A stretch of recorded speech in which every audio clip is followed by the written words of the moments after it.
Bapak, Ibu, Saudara sekalian, kita awali dalam doa pemberitaan firman Tuhan. Mari kita berdoa bersama-sama. Segala puji syukur, hormat, kebesaran, dan kemuliaan kami kembalikan kepada Tuhan.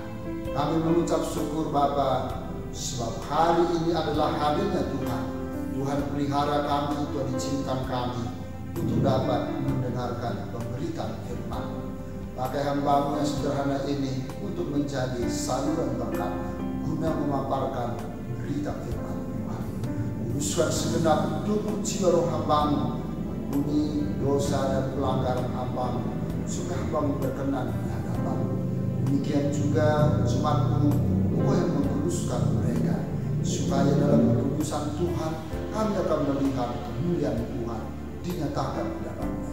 Terima kasih Bapa di sorga, berarti hamba-Mu serta lidah mulut hamba-Mu tutup bungkus dengan kuat kuasa-Mu, sehingga ketika hamba-Mu beritakan firman-Mu, Roh Kudus yang bekerja dengan dahsyatnya. Terima kasih Bapa, kami siapkan hati kami untuk mendengarkan firman-Mu. Kami siap memaparkan firman Tuhan demi satu nama yang ajaib, yaitu Tuhan Yesus Kristus, tebus jiwa kami. Haleluya, amin.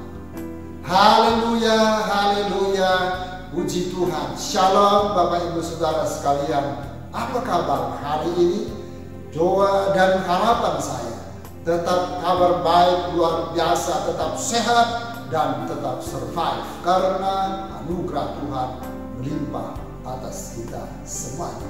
Senang sekali hari ini Tuhan izinkan kita kembali dapat beribadah dan berinteraksi melalui firman Tuhan.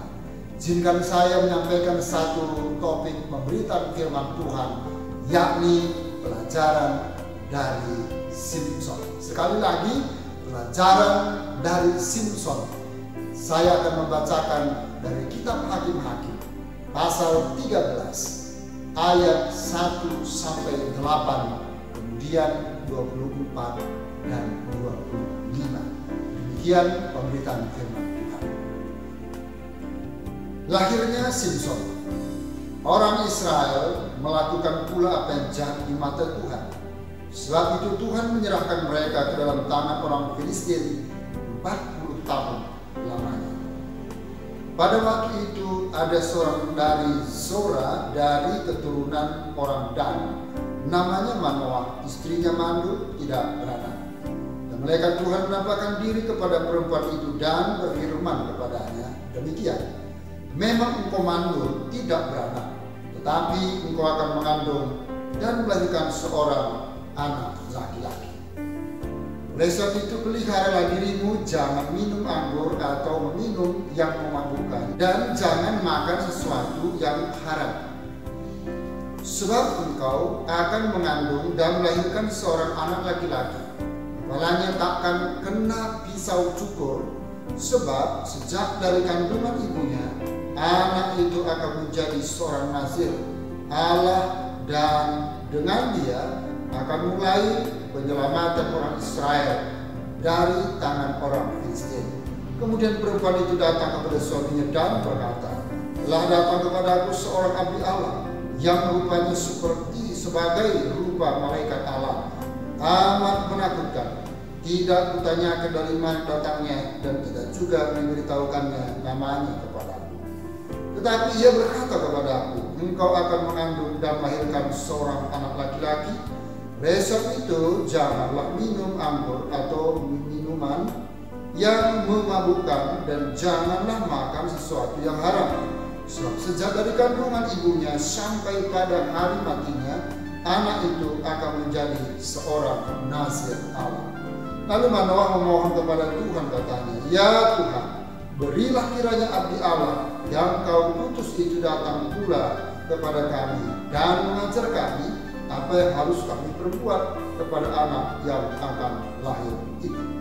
Lalu perempuan itu melahirkan seorang anak laki-laki dan memberi nama Simson kepadanya. Anak itu menjadi besar dan Tuhan memberkati dia. Mulailah hatinya digerakkan oleh roh Tuhan di Mahana dan yang terletak di antara Zora dan Eshtaol. Amin. Puji nama Tuhan, sungguh luar biasa firman Tuhan yang sudah kita dengarkan bersama-sama. Saudara yang dikasihi oleh Tuhan, di dalam zaman hakim-hakim, Tuhan tidak mengangkat seorang pun raja untuk memerintah umatnya, yakni bangsa Israel. Kemudian sebagai penggantinya, Tuhan mengangkat seseorang yang berkenan di hadapannya, seorang yang dikhususkan oleh Tuhan, lalu kemudian dijadikan sebagai hakim-hakim untuk membebaskan umatnya, bangsa Israel, dari setiap musuh-musuh mereka. Dan dalam konteks ini musuh mereka adalah orang Filistin atau bangsa Filistin yang sudah 40 tahun lamanya sering melakukan perbuatan-perbuatan yang benar-benar tidak diperkenankan oleh Tuhan. Mereka sering kemudian menginvasi bangsa Israel. Nah, saudara-saudara, dalam konteks ini kemudian Tuhan memilih seorang yang bernama Simson, anak dari Manoah, dan ibunya sebelumnya memang mandul. Tetapi Tuhan berkuasa untuk membuka kandungannya serta mengkaruniakan seorang anak kepadanya. Karena Tuhan memang yang berkuasa untuk menciptakan kandungan, menutup maupun juga membuka setiap kandungan setiap orang. Puji Tuhan. Di sini kita memperhatikan bagaimana kehidupan daripada Simson. Oleh sebab itu kita awali belajar bagaimana profil daripada Simson. Mulai dari kelahiran Simson, maka dimulai dengan pemberitahuan akan kelahirannya. Tuhan memberitahu informasi tentang kelahiran Simson. Sungguh luar biasa, hal yang sangat menakjubkan. Seorang anak manusia, Tuhan memberitahu kapan dia akan melahirkan. Ini sungguh luar biasa. Dan orang tuanya tahu kapan nanti kemudian dia dikaruniai anak. Tentu ini bukan perkara yang gampang. Ini sesuatu yang hebat, sesuatu yang luar biasa, berbeda dengan pada umumnya. Kehidupan Simson adalah keturunan dari seorang suku Dan yang bernama Manoah yang menikah dengan seorang wanita mandul. Malaikat Tuhan menampakkan diri pada istri orang itu dan berfirman kepadanya serta mengkonfirmasi bagaimana kemudian dia mengandung dan melahirkan seorang anak laki-laki dan disebut namanya Simson.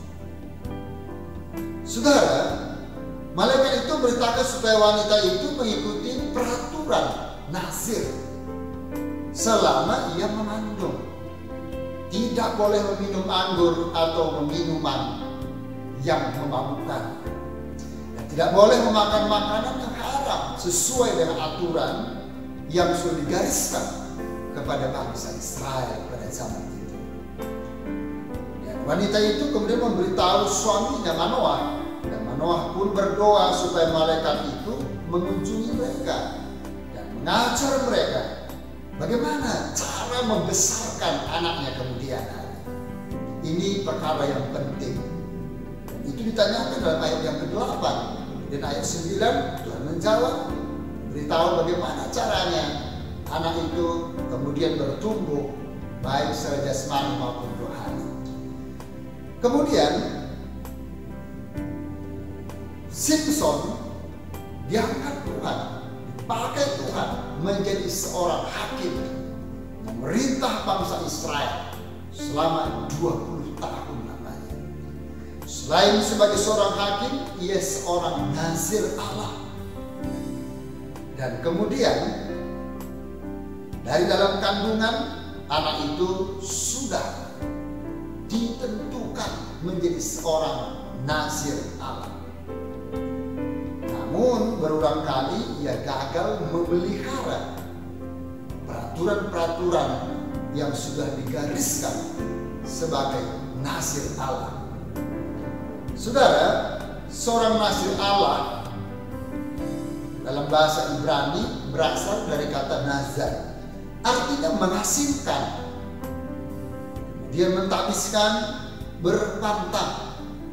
Terkadang disamakan dengan rambut yang tidak dicukur seorang nazir. Di Israel, seorang nazir adalah mengasingkan diri dari orang lain dengan mengkhususkan dirinya kepada Tuhan, Sang Pencipta langit dan bumi, yang dikenal oleh bangsa Israel yang bernama Yahweh. Dengan suatu nazar khusus itu yang dibangun oleh mereka. Nazar khusus berarti satu ikatan perjanjian, tidak boleh untuk dilanggar, harus dipelihara, harus diikat dengan sangat erat. Adapun larangan-larangan sebagai seorang nazir Allah, harus memantangkan anggur atau minum-minuman yang memabukkan, apapun jenisnya. Jika minuman itu memabukkan, maka tidak boleh untuk diminum. Selanjutnya, tidak boleh mencukur rambutnya selama waktu penakbisan. Selama dia benar-benar masih sebagai seorang nazir Allah, rambutnya tidak boleh dicukur. Tanpa ketat aturan yang harus melekat, yang harus dilakukan, dipatuhi oleh seorang nazir Allah. Saudara yang dikasihi Tuhan, kisah Simpson yang berkarisma, yang sungguh luar biasa, hebat dengan kekuatan yang super power, luar biasa. Orang yang terkuat di dunia pada zamannya dan juga pada zaman ini, sungguh luar biasa. Dan kemudian seorang yang Tuhan karuniakan rancangan yang luar biasa indah, yang seorang nazir Allah untuk membebaskan Israel dari tangan orang Filistin. Karisma itu datangnya dari Tuhan. Itu bukan karena warisan atau keturunan dari orang tua, tapi benar-benar anugerah daripada Tuhan. Asal kata bahasa Yunani yaitu charis, artinya karunia, pemberian atau anugerah, berkat yang berasal daripada Tuhan. Namun karakter yang baik itu harus melalui sebuah proses, sebuah pembentukan yang terus-menerus dilakukan oleh seseorang. Jadi itu bukan sesuatu yang instan sifatnya, dan bukan dikaruniakan oleh Tuhan secara langsung, tapi sebuah proses dari hari ke hari harus dilewati untuk kemudian dibentuk dengan berbagai hal harus dialami, sehingga muncullah karakter yang baik dari seseorang. Saudara dikasih oleh Tuhan, meskipun karisma yang dimiliki oleh Simpson itu luar biasa, dengan wujud kekuatan yang begitu besar, yang sangat hebat luar biasa, namun karakternya tidak sebaik atau tidak sebanding dengan karisma yang Tuhan berikan kepada Simpson. Karakternya sangat buruk, dan setiap orang dari bangsa Israel juga tidak berbeda jauh dengan karakter yang dimiliki oleh Simpson. Terbukti hal ini dalam pasal 17 ayat 6 kitab Hakim-Hakim. Maka dikatakan setiap orang berbuat apa yang benar menurut pandangannya sendiri. Apa yang menurut pandangannya sendiri benar, orang bebas melakukannya, orang bebas mengeksekusinya, orang bebas untuk bertindak. Maka kemudian hasilnya dapat dipastikan menjadi sangat bobrok. Saudara dikasih Tuhan, mungkin banyak orang memiliki karisma luar biasa. Akan tetapi jikalau tidak dibarengi atau diimbangi dengan karakter yang baik, karisma sehebat apapun itu bisa hilang sekejap. Saudara-saudara, jikalau kita perhatikan siklus jatuh bangun, bagaimana kemudian potret bangsa Israel secara umum, maka kemudian sungguh dicerminkan dengan satu karakter yang benar-benar buruk. Adapun siklus jatuh bangun iman Israel, berbuat jahat di hadapan Tuhan. Dan berbuat jahat ini bukan hanya dilakukan oleh sekelompok orang, bukan hanya dilakukan oleh satu suku, tapi semua melakukan tindakan yang jahat di hadapan Tuhan. Kemudian mereka hidup dalam dosa. Mereka melakukan penyembahan berhala. Dan mereka mengalami penindasan dari musuh-musuh, dari bangsa-bangsa sekitar mereka, di mana Tuhan mengizinkan untuk menindas mereka. Ini konsekuensi ketika mereka hidup jahat di hadapan Tuhan. Dalam konteks Simpson ini, Tuhan mengizinkan bangsa Filistin menindas mereka.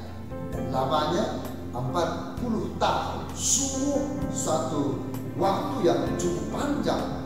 Bangsa Israel tertindas. Dan sungguh luar biasa. Mereka menjerit kemudian kepada Tuhan. Tuhan kemudian memilih Simpson sebagai seorang hakim Allah, menghakimi bangsa Israel sekaligus nasir Allah sendiri. Saudara-saudara dikasih oleh Tuhan, setelah mereka diizinkan di dalam penindasan, kemudian mereka berteriak, mereka kemudian bertobat, mereka menjerit kepada Tuhan, berdoa kepada Tuhan. Kemudian mereka dibebaskan melalui kehadiran Simpson. Dan kembali lagi mereka merasakan di zona nyaman. Karena mereka merasakan di zona nyaman, jatuh lagi di dalam dosa dan melakukan apa yang jahat.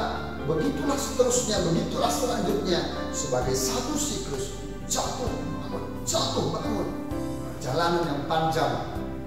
Dan dalam waktu yang panjang dialami oleh umat Tuhan, yakni bangsa Israel. Saudara yang dikasih oleh Tuhan, Hakim-Hakim pasal 2 ayat 18-19, setiap kali apabila Tuhan membangkitkan seorang hakim bagi mereka, maka Tuhan menyertai hakim itu. Sekali lagi, Tuhan menyertai hakim itu dan menyelamatkan mereka dari tangan musuh mereka selama hakim itu hidup, sebab Tuhan berbelas kasihan mendengar rintihan cerita orang-orang yang mendesak dan menindas mereka. Tetapi apabila hakim itu mati, kembalilah mereka berlaku jahat, lebih jahat dari nenek moyang mereka. Ibadah kepada ilah-ilah lain, sujud menyembah kepadanya atau kepada berhala. Dan dalam hal apapun mereka tidak berhenti dengan perbuatan dan kelakuan mereka yang tegar tengah itu. Itu merupakan siklus perjalanan panjang yang dilakukan oleh bangsa Israel. Saudara, ini jadi sebuah perenungan bagi kita. Bagaimana siklus perjalanan Anda? Bagaimana siklus perjalanan saya? Kita tidak jauh beda dengan perjalanan bangsa Israel. Siklus jatuh bangun dari bangsa Israel. Sekarang pertanyaan yang dapat kita munculkan adalah bagaimana potret perjalanan kehidupan Simpson? Yang pertama adalah kehidupan Simpson itu benar-benar berkarisma. Tuhan menganugerahkan karunia berupa kekuatan yang hebat luar biasa. Karena roh Tuhan menghinggapinya. Adapun kekuatan yang besar sebagai wujud karisma dari Tuhan, Simson pernah mencabik-cabik singa muda. Hakim-Hakim pasal 14 ayat ke-6. Kemudian dengan tulang rahang keledai, Simson menewaskan 1000 orang Filistin. Dalam Hakim-Hakim pasal 15 ayat 15. Di Gaza, Filistin memindahkan 2 pintu gerbang kota, pintu serta tiangnya ke gunung yang berhadapan ke Hebron. Pasal 16 ayat yang ketiga. Selanjutnya berhasil 3 kali melepaskan tali yang diikat erat ke tubuhnya. Pasal 16 ayat 7, 11, dan 13. Simson menerima karunia yang luar biasa hebat, yaitu tenaga yang sangat kuat. Namun karakternya tidak demikian.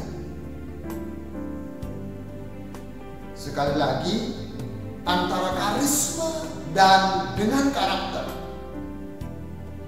ini memiliki kontras yang sangat berat, sangat besar.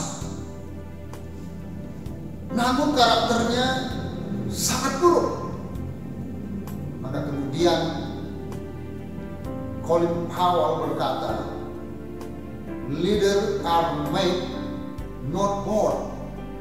Atau pemimpin harus melewati tempaan sebuah proses dan bukan lahir terus menjadi pemimpin. Saudara,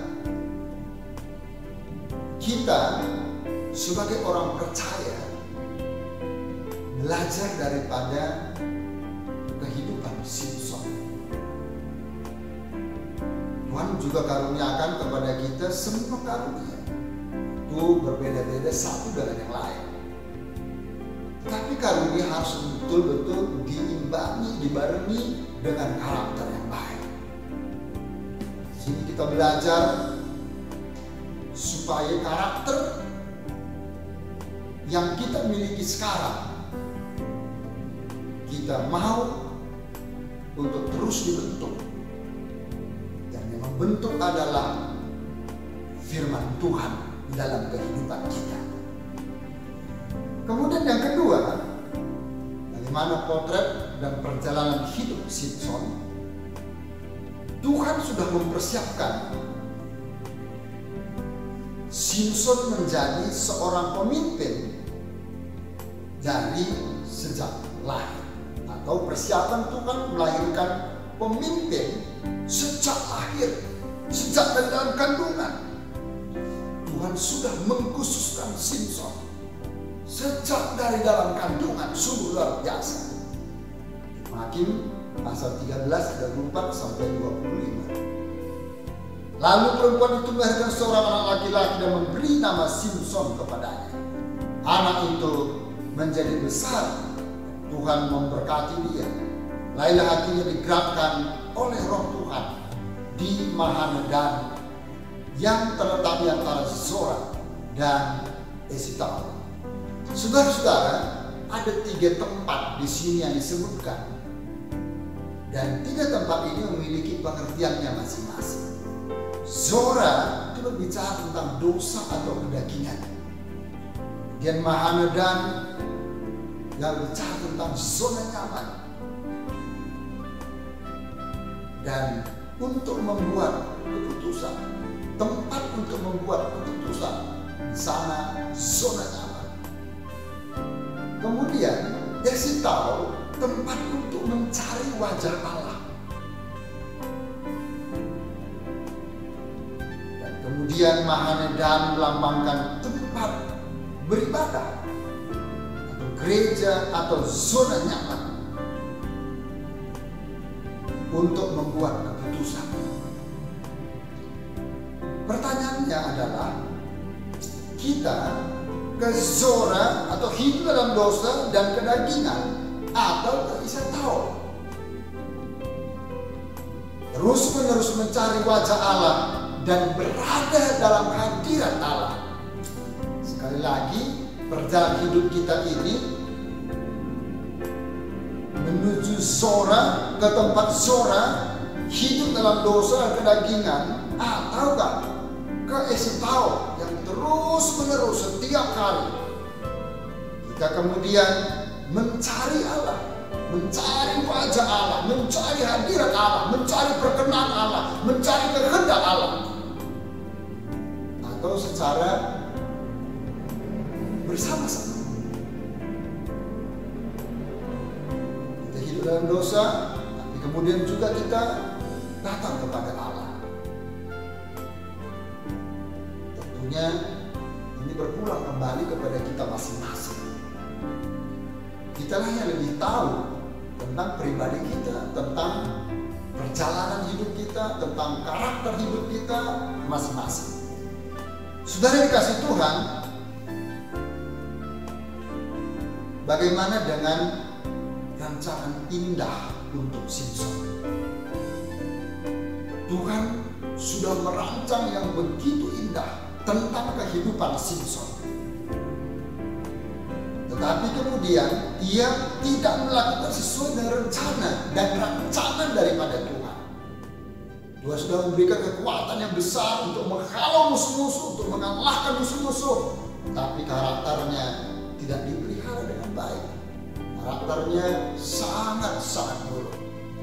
Sehingga karakternya itulah yang kemudian mengusik kekuatan yang besar yang disebut karisma pemberian Allah dalam kehidupan Simson. Bagaimana kita hidup pada hari-hari ini? Tuhan memilih dan memanggil setiap pribadi kita untuk mengizinkan sebuah proses yang terjadi dalam kehidupan kita. Apakah kita dengan mengalami proses sama seperti keadaan situasi sekarang ini? Saya lebih percaya ini sebuah proses yang Tuhan izinkan terjadi atas kehidupan kita, supaya kita dimurnikan, karakter kita benar-benar dimurnikan. Dan di balik proses ini muncul satu pertanyaan. Meskipun keadaan sulit, keadaan sukar, pendapatan mungkin menurun,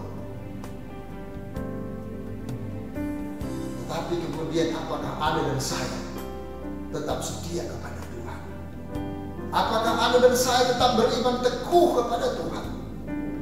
Jadi suatu evaluasi menjadi satu koreksi bagi kita bersama-sama. Selanjutnya, bagaimana potret dan perjalanan kehidupan Simson? Yang ketiga, Simson kalah oleh keinginan daging. Sekali lagi, Simson kalah dengan keinginan dagingnya sendiri. Hakim-Hakim pasal 14 ayat 1-3, di mana di sana dijelaskan tentang perkawinan Simson dengan teka-tekinya. Dia pergi ke Timna dan di situ dia melihat seorang gadis Filistin. Gadis Filistin yang notabene adalah orang-orang yang tidak beriman kepada Tuhan. Gadis yang tidak beriman kepada Tuhan. Lalu kemudian pasal 16 ayat 1, 4, 5, Simson ke Gaza.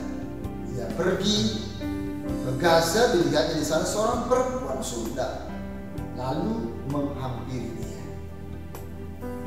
Kemudian dia juga jatuh cinta kepada seorang perempuan dari lembah Sorek yang bernama Delila. Dan saudara-saudara,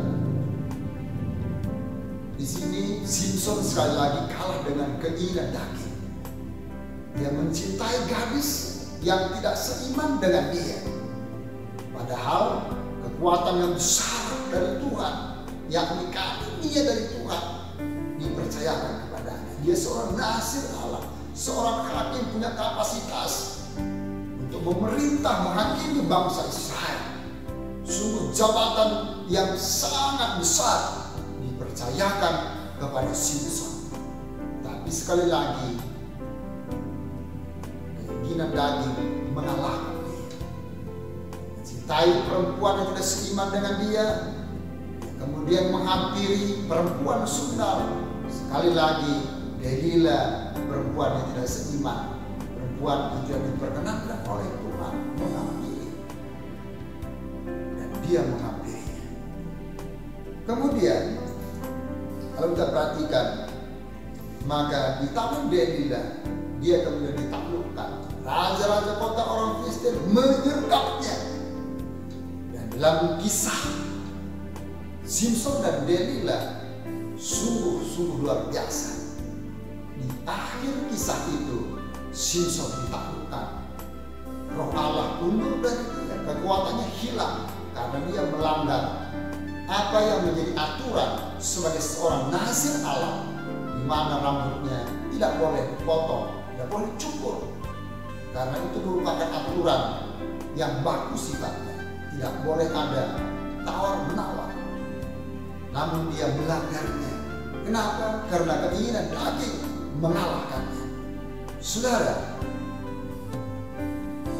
ini adalah pelajaran yang sangat berharga bagi siapapun, termasuk bagi kita.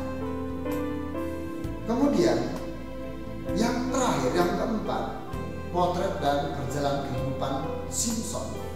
Simson membayar mahal atas pilihannya yang salah, yakni tentang perempuan-perempuan yang tidak seiman dengan dia. Lalu kemudian Simson kemudian kehilangan kekuatan karena Allah mundur dari dia. Meskipun demikian, matanya dicungkil, tangannya diborgol, dia dijadikan sebagai tontonan oleh orang Filistin. Dan satu gedung kesenian tempat berkumpul raja-raja pembesar-pembesar. Kemudian dia meminta kepada Tuhan supaya Tuhan memberikan dia sekali lagi kekuatan. Kemudian dia pegang dua tiang yang begitu besar meropang gedung itu, maka dengan kekuatan Tuhan tiang itu kemudian diangkat atau roboh seketika. Maka semua orang-orang yang ada di gedung itu termasuk dirinya mati. Saudara dikasih Tuhan, ini satu harga yang sangat mahal yang harus dibayar oleh Simson dikarenakan pilihan yang salah. Sebab karakternya buruk, dia kalah oleh daging. Dia bisa menang dengan beribu-ribu musuh orang Filistin, tetapi dia kalah dengan keinginan daging. Saudara dikasih oleh Tuhan, Simson memerintah sebagai hakim 20 tahun. Dan sungguh luar biasa prestasi yang dicatat dalam perjalanan karir selama Simson menjadi seorang hakim plus seorang nazir Allah. Tuhan pasti menginginkan yang terbaik dalam kehidupan Simson. Rencana dan rancangan Tuhan yang begitu baik dan indah. Tapi sayang, karakter Simson tidak seimbang dengan karunia yang Tuhan berikan kepadanya. Saudara dikasih Tuhan, apa yang dialami oleh Simson juga bisa terjadi dalam kehidupan kita. Oleh sebab itu, buatlah keputusan yang benar dengan melibatkan Tuhan. Apapun rencana-rencana sekecil apapun, libatkanlah Tuhan di dalamnya.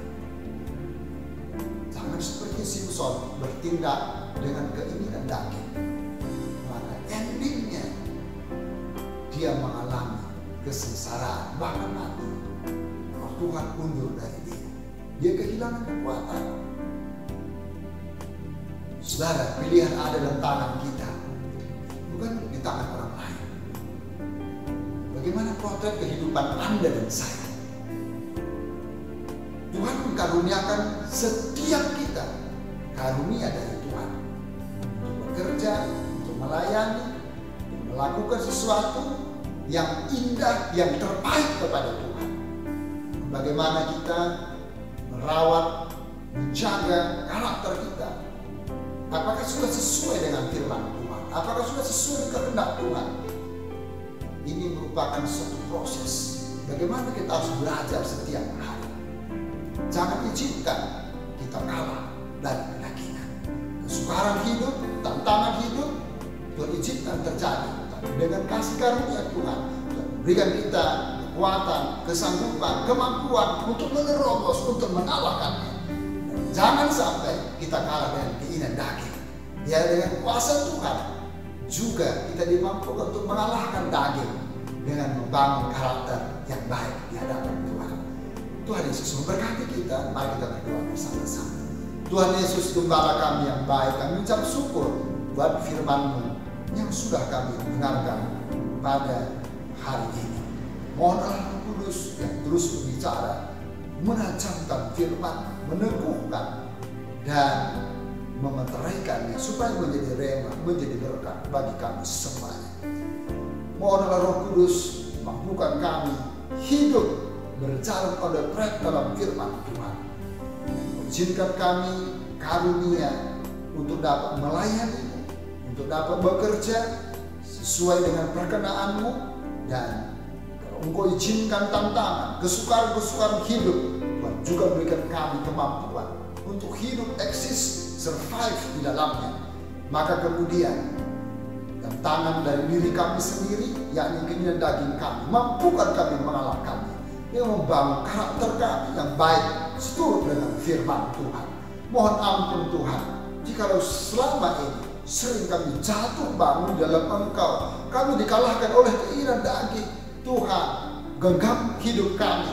Roh Kudus mampukan kami untuk kami hidup dalam perkenan Tuhan, senantiasa mencari wajah Tuhan, hidup dalam perkenan Engkau, sehingga hidup kami tidak menjadi sia-sia, tetapi ending dari semua perjalanan hidup kami menjadi happy ending. Tuhan dipermuliakan di dalamnya. Terima kasih Bapa di sorga. Sekarang Bapak Ibu Saudara yang terkasih, kita beradakkan kedua tangan kita, terima dan bawalah pulang limpahan berkat damai sejahtera dari Allah Bapa, kasih sayang dari Yesus Kristus Tuhan penebus jiwa kita, serta persekutuan Allah Roh Kudus turun memenuhi, menyertai, menghibur, menolong, serta menyelamatkan kita semuanya hari ini, besok, sampai Maranatha. Tuhan Yesus datang untuk kedua kalinya. Dalam nama Tuhan Yesus, kami mengucap syukur, tamatkan ibadah kami, serta terima berkat Tuhan. Yang percaya katakan, haleluya, amin. Tuhan Yesus berkati. Shalom.